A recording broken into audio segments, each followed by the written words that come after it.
तो चैप्टर की स्टार्टिंग में हमें दिखाया जाता है प्रिंस को, जो योन को अपने चैम्बर में लेकर आए होते हैं।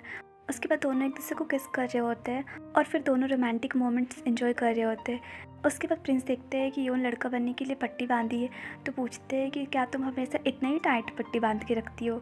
तो योन बोलती है कि हाँ। तो प्रिंस बोलते हैं कि ये कितना सफोकेटिंग होगा ना तुम्हारे लिए। तो योन बोलती है कि हाँ सफोकेटिंग तो है, पर क्या कर सकते हैं। और वो ब्लश भी कर रही होती है क्योंकि दोनों काफ़ी क्लोज होते हैं। उसके बाद सीन शिफ्ट होता है और हमें दिखाया जाता है कि सुबह हो चुका है और योन जग चुकी होती है। उसके बाद वो पूछती है कि कौन सा प्लेस है जहाँ पे अभी हम लोग हैं। तो प्रिंस बताती है कि ये मेरा प्राइवेट संपत्ति है और यहाँ मेरे अलावा कोई और नहीं आ सकता। तो योन बोलती है ओ अच्छा। उसके बाद बोलती है कि मुझे जाना होगा। तो प्रिंस पूछती है कि कहाँ जाना होगा। तो योन बताती कि मुझे फैब्रिक स्टोर में जाना होगा क्योंकि ऑनर मेरा वेट कर रहे होंगे और मैं कल वहाँ गई नहीं, तो बहुत लोग से पूछ भी रहे होंगे मेरे बारे में, इसलिए अब मुझे जाना चाहिए क्योंकि मैं उन्हें बिना बताए आ गई थी। तो प्रिंस बोलते हैं कि तुम परेशान मत हो, मैं अपना एक आदमी को वहाँ भेज दिया वो दुकान में काम करने के लिए। तो योन बोलती कि लेकिन कस्टमर मेरा वेट कर रहे होंगे। तो प्रिंस बोलते हैं कि अब ज़्यादा परेशान मत हो और तुम सो जाओ। उसके बाद सीन शिफ्ट होता है और दिखाया जाता है कि कुछ देर गुजर चुका है और योन फिर से सोकर उठती है और वो कुछ कुछ सोच रही होती है। तो प्रिंस उसके लिए खाना लेकर आते हैं और बोलते हैं कि जल्दी से अब उठ जाओ और ये खाओ। फिर बोलते हैं कि उठ जाओ मैं ही खिला देता हूँ। उसके बाद उसे खिलाते हैं और पूछते हैं कि बताओ इसका टेस्ट कैसा है। तो योन बोलते हैं कि हाँ बहुत टेस्टी है। तो प्रिंस बोलते हैं कि और खाओ और ये मीट भी खाओ। तो योन बोलती है कि नहीं मुझे मीट बिल्कुल नहीं पसंद है। तो प्रिंस बोलते हैं अच्छा अब मुझे समझ में आ रहा है कि तुम इतनी पतली क्यों हो। तो योन बोलती है मैं पतली कहाँ हूँ। तो प्रिंस बोलते हैं कि अगर मैं तुम्हें टच भी करूँगा तो तुम गिर जाओगी। तो योन बोलती है कि आपको क्या लगता है आप इतनी ताकतवर हो। तो प्रिंस बोलते हैं कि ठीक है आप जल्दी जल्दी खाकर रेस्ट करो। तो योन बोलती है लेकिन मुझे दुकान जाना होगा क्योंकि कस्टमर मेरा वेट कर रहे होंगे। तो प्रिंस बोलते हैं कि मैंने तुम्हें पहले ही बताया है ना कि मैं इसका ध्यान रख लूँगा और मेरा एक मेंबर वहाँ है वो दुकान संभाल ले रहा है। तो योन सोचती कि अभी मुझे वहाँ होना चाहिए था। और इधर दिखाया जाता है दुकान का सीन जहाँ पे प्रिंस का आदमी काम कर रहा होता है और बहुत सारा सिल्क लेके खड़ा होता है और कस्टमर को डरा डरा कर पूछ रहा होता है कि बताइए आपको कौन सा सिल्क चाहिए। और कस्टमर डरे डरे बता रही होती है। उसके बाद योन को दिखाया जाता है जो बोलती है कि ठीक है मैं थोड़ा और रेस्ट कर लेती हूँ। और ऐसे बोल के वो सो जाती है। तो प्रिंस उसे बहुत प्यार से देखते हैं और एक प्यारा सा किस करके बोलते हैं कि माय लेडी मैं आपका हूँ। उसके बाद सीन शिफ्ट होता है और हमें दिखाया जाता है इंपीरियल प्लेस में जहाँ पे किंग अपने फादर से मिलने आए होते हैं। और क्वीन बोल रही होती है कि देखो ना अभी तक इनका बीमारी ठीक नहीं हुआ और ये चीज़ मुझे बहुत परेशान कर रहा है, काश किंग जल्दी ठीक हो जाते तो अच्छा होता। तो प्रिंस बोलते हैं कि महारानी मैं महराज से मिल चुका हूँ इसलिए मैं जा रहा हूँ। तो क्वीन बोलती है कि ठीक है। तो प्रिंस जा रहे होते हैं और जाते जाते सोचते हैं कि इसका एक्टिंग कितना अच्छा है, ये ऐसे एक्ट करी है जैसे किंग का कितना परवाह करती है, लेकिन ये लेडी वही है जो किसी और से ज़्यादा मेरे पिता की मृत्यु की कामना करते रहती है। उसके बाद सोचते हैं कि अगर मेरे फादर जग जाए तो सेकंड प्रिंस को राजा बनाने की जगह मुझे ही राजा के रूप में चुनेंगे, तब कोई मेरे पे उंगली भी नहीं उठाएगा। और ऐसे सोचते सोचते वो आगे जा ही रहे होते हैं तभी देखते हैं कि सेकंड प्रिंस उधर से पालकी में बैठ के आ रहे होते हैं, जिसको देख के वो रुक जाते हैं।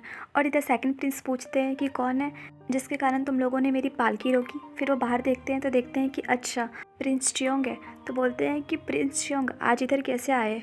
तो प्रिंस बोलते होंगे और आगे वो कुछ बोल पाते तभी पीछे से उनके लोग बोल रहे होते हैं कि होंगे सेकंड प्रिंस तुम अपने पालकी से नीचे उतरो और हमारे प्रिंस को ग्रीट करो क्योंकि वो तुमसे बड़े हैं। तो प्रिंस चियोंग बोलते हैं कि रहने दो, वैसे भी ये बच्चा है तो मुझे इसकी ग्रीट की कोई ज़रूरत नहीं है। तो सेकंड प्रिंस सोचता है कि प्रिंस चियोंग हमेशा से ऐसा ही रहा है, लेकिन मुझे गुस्सा उनके गार्ड्स लोग में आ रहा है क्योंकि उनका इतना हिम्मत जो अपने फ्यूचर राजा से ऐसे बर्ताव करे और ऐसे चिल्ला कर बोले। और इधर प्रिंस अपने गार्ड लोग को समझा रहे होते हैं कि हमें बच्चों के प्रति इतना कठोर नहीं होना चाहिए।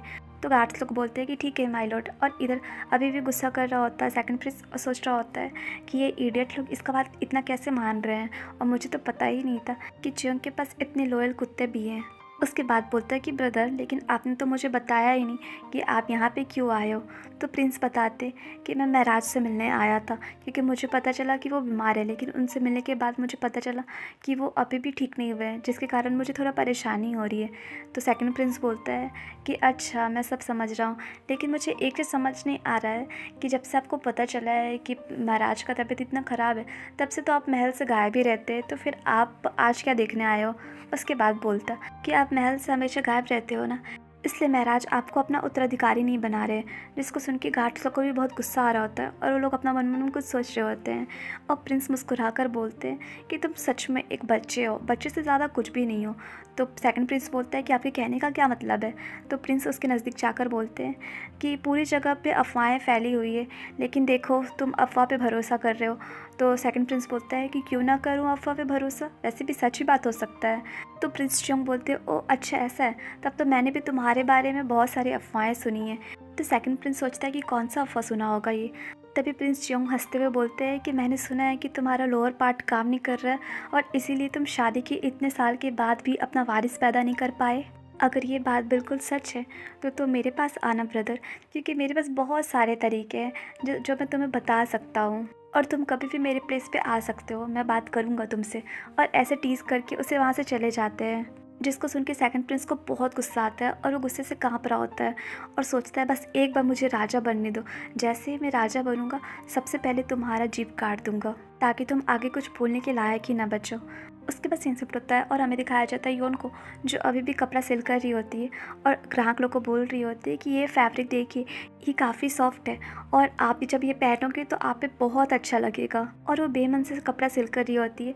तो ग्राहक पूछती है कि आज क्या वेडन, तुम ऐसे उदास लग रहे हो और आज तुम सही से सेल भी नहीं कर पा रहे हो, क्या तुम बीमार हो और हम लोग पे ज़्यादा ध्यान नहीं दे रहे हो। तो डैन बोलती है कि नहीं नहीं ऐसा कोई भी बात नहीं है, रुकिए मैं आपके लिए दूसरा फैब्रिक लेकर आ रही हूँ, 1 मिनट वेट कीजिए। उसके बाद वो फैब्रिक लेने जाती है और सोचती है कि 15 दिन गुजर गया है और प्रिंस चियोंग का कोई भी हाल चाल नहीं है और ऐसा लग रहा है जैसे प्रिंस चियोंग हमेशा के लिए गायब हो गए और कभी एग्जिस्ट ही नहीं कर सकते थे और हमने जितना भी टाइम स्पेंड किया क्या वो सब कुछ सपना था। उसके बाद सोचती है कि मुझे इतना लालची नहीं बनना चाहिए, एक बार मैं उसके साथ टाइम स्पेंड कर ली हूँ, यही काफ़ी है मेरे लिए। उसके बाद वो कस्टमर के पास आती है और बहुत सारा कपड़ा उसे दिखाती है जिसमें कस्टमर को बहुत सारा पसंद आता है और उसे जितना पसंद आता है वो सब खरीद लेती है। जिसको देख के योन पूछती है कि मैडम आज आप इतना सारा क्यों कपड़ा खरीदे हो। तो कस्टमर बताती है कि वो इसलिए क्योंकि मैं सोच रही हूँ कि अब यहाँ पे ना आऊँ, क्योंकि मैं जब भी आती हूँ बहुत सारा कपड़ा खरीदती हूँ और आसपास के लोग भी अब तो बोलने लगे हैं कि इतना कपड़ा मत खरीदो, इतना कपड़ा खरीद के क्या ही कर लोगी। इसलिए मैं सोच रही हूँ कि जब तक अब कपड़ा ख़त्म ना हो जाए तब तक मैं नहीं खरीदूँगी और इसलिए मैं आने का नहीं सोच रही हूँ, लेकिन अगर मुझे बहुत मन करेगा तो मैं आ जाऊँगी, लेकिन कुछ खरीदूँगी नहीं। तो योन बोलती कि ठीक है। तो लेडी बोलती है कि योन तुम बहुत सैड दिखाई दे रहे हो, तुम हमेशा हंसते रहा करो, तुम हमेशा हंसते हुए अच्छे लगते हो। तो योन बोलती है कि ठीक है मैं कोशिश करूँगा कि मैं हमेशा खुश रहूँ। तो लेडी बोलती कि ठीक है अब मैं जा रही हूँ, तुम अपना ध्यान रखना। तो योन बोलती कि ठीक है आप भी अपना ध्यान रखिएगा मैडम, और ऐसे बोल के वो चली जाती है। तभी देखती है कि पीछे से दुकान का ऑनर आता है जो कि योन को बोल रहा होता है कि क्या मैडम चली गई। तो योन बताती है कि हाँ सर वो चली गई है, लेकिन अभी आप यहाँ पे। तो ऑनर बोलते हैं कि तुम्हें इसी टाइम कोटा जाना होगा कपड़ा पहुँचाने के लिए। तो योन बोलती है कि इस टाइम फिर से। तो ऑनर बोलते हैं कि तुमको देखकर ऐसा लग रहा है कि तुम खुश नहीं हो, तुम इस तरह से मुंह क्यों बना रही हो, और उस प्लेस में तो सभी लड़के जाना चाहते हैं, लेकिन जब भी उस प्लेस में जाने का बात आता है तुम अलग सा ही मुंह बना लेते हो, पता नहीं क्यों एटीट्यूड दिखाते रहते हो इतना। अगर मैं तुम्हारी जगह पे होता तो मैं वहाँ ज़रूर जाता और मैं तो जाना ही चाहता हूँ कम से कम एक सॉन्ग सुनने के लिए ही। तो योन बोलती है कि अगर आपको इतना ही मन है तो आप चले जाइए वहाँ। जिसको सुन के ऑनर शॉक्ड हो जाता है और बोलता है कि क्या तुम क्या कह रही हो, एक तो मैं बूढ़ा हो चुका हूँ, तुम्हें दिखाई नहीं दे रहा है, तुम चाहती हो कि मैं बूढ़ा आदमी वहाँ जाऊँ इतना सारा कपड़ा लेकर। उसके बाद बोलते कि तुम तो चाहते हो कि मैं बुढ़ापा में और काम करूँ और तुम एक भी काम ना करो। जिसको सुन के योन बोलती कि मैंने ऐसा कब कहा, मैं ठीक है मैं जा रहा हूँ, मैं सब समझ गया, मैं लेके चला जाऊँगा। तो ऑनर से फैब्रिक देते हैं और बोलते हैं कि सुनो एक बात बताता हूँ, लोग कहते हैं कि चिल्लाने से भी बूढ़े लोग मर जाते हैं, इसलिए तुम अब से आराम आराम से बोलोगे और मेरे साथ अच्छा बिहेव करोगे। तो योन बोलती कि ठीक है। अब मन में सोचती है कि ये बूढ़ा आदमी का बहुत नखरा है। उसके बाद योन बोलती कि ठीक है आप अपना ध्यान रखना। तो ऑनर बोलती कि ठीक है तुम भी अपना ध्यान रखना और जल्दी से सामान पहुंचा के आ जाना। तो योन बोलती कि ठीक है और ऐसे बोल के वो चली जाती है। उसके बाद सीन शिफ्ट होता है और दिखाया जाता है कोटा की साइड जहाँ पे सब लोग नाच गाना और एंजॉय कर रहे होते हैं और जूहे चुपचाप से बैठी हुई होती है और वो बहुत ही उदास होती है। तभी अधिकारी वांग बोलता है कि देखो मेरा कप खाली हो गया, तुम इसे मेरे लिए भर दो क्योंकि मैं तुम्हारे हाथ से पीना चाहता हूँ। तो जूहे कप भर देती है। तो वांग बोलता है कि तुमको देखकर ऐसा लग रहा है तुम बहुत सैड हो, क्या तुम खुश नहीं हो? तो जूहे बोलती कि नहीं नहीं सर, ऐसा कोई बात नहीं है, मैं यहाँ बहुत खुश हूँ। और वो फेक स्माइल करने लगती है। तो वांग बोलता है कि हाँ हाँ, देखकर अच्छा लग रहा है कि तुम खुश हो।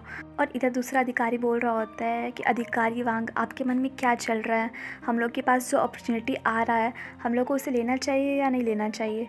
तो वांग बोलता है कि ऑफ कोर्स लेना चाहिए, और अंत नज़दीक ही आ रहा है, बस हमें थोड़ा वेट करना होगा सही टाइम का। एक बार सही टाइम आ जाए फिर हम लोग अपना एक्शन ले सकते हैं। और वो लोग सीक्रेट अपना बात कर रहे होते हैं, जिसे जूहे भी सुन रही होती है और स्माइल कर रही होती है। उसके बाद वांग पूछता है कि बाय द वे जूहे, मुझे बताओ। तो जूहे बोलती हाँ पूछिए। तो वांग बोलता कि क्या तुम श्योर हो कि तुम मेरी मिस्ट्रेस बनोगी? तो गाइस ये चैप्टर यहीं पे एंड हुआ, और आप लोग मुझे कमेंट करके ज़रूर बताइएगा कि अब आपको स्टोरी कैसी लग रही है। और प्लीज़ चैनल को लाइक शेयर सब्सक्राइब कीजिए। Bye bye.